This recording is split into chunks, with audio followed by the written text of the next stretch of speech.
Au nom du Père et du Fils et du Saint-Esprit. Amen. Esprit de Dieu, souffle de vie, viens nous inonder, viens nous éclairer. Évangile de Jésus-Christ selon saint Matthieu.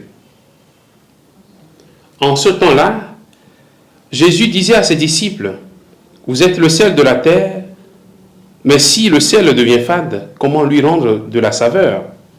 Il ne vaut plus rien.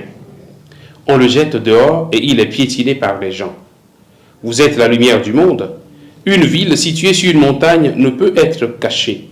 Et l'on n'allume pas une lampe pour la mettre sous le boisseau. On la met sur le lampadaire et elle brille pour tous ceux qui sont dans la maison. De même que votre lumière brille devant les hommes, alors, voyant ce que vous faites de bien, ils rendront gloire à votre Père qui est aux cieux. » Acclamons la parole de Dieu. Louange à toi, Seigneur Jésus.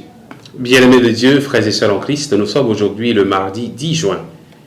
Vous êtes le sel de la terre, vous êtes la lumière du monde.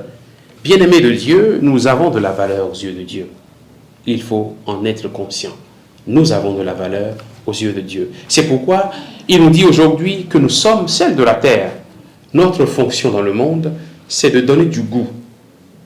Notre mission, c'est de rendre la vie plus agréable pour nous et pour les autres. Le sel a de la valeur. Le sel donne du goût. Il révèle le vrai goût des aliments. Le chrétien est comme le sel qui, par sa joie, aide les hommes à trouver du sens à leur vie. Mais avons-nous vraiment cette joie de vivre? Sommes-nous vraiment sel de la terre? Donnons-nous vraiment ce goût de vivre et d'espérer aux autres? Vous êtes la lumière du monde. La lumière éclaire. Notre mission dans ce monde, c'est d'apporter la lumière, celle que nous avons reçue du Christ Jésus lui-même. Que de ténèbres couvrent le monde, que de situations et de réalités plongent l'humanité dans les ténèbres.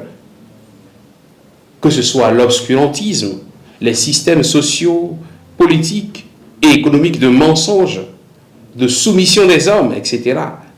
Les œuvres des ténèbres sont nombreuses et grandissantes.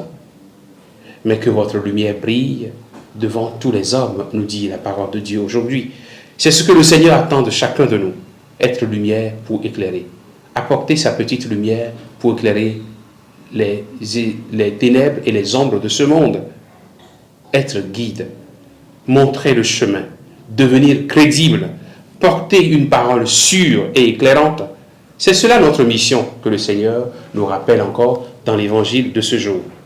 Combien de chrétiens sommes-nous à influencer positivement les gens qui nous côtoient? Combien sommes-nous qui apportons de la lumière à la vie de ceux et celles qui sont dans les ténèbres et qui traversent des moments difficiles?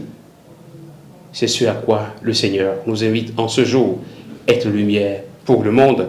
Mais il faut d'abord que nos vies soient éclairées par la lumière du Christ pour qu'à notre tour, nous puissions apporter de la lumière aux autres.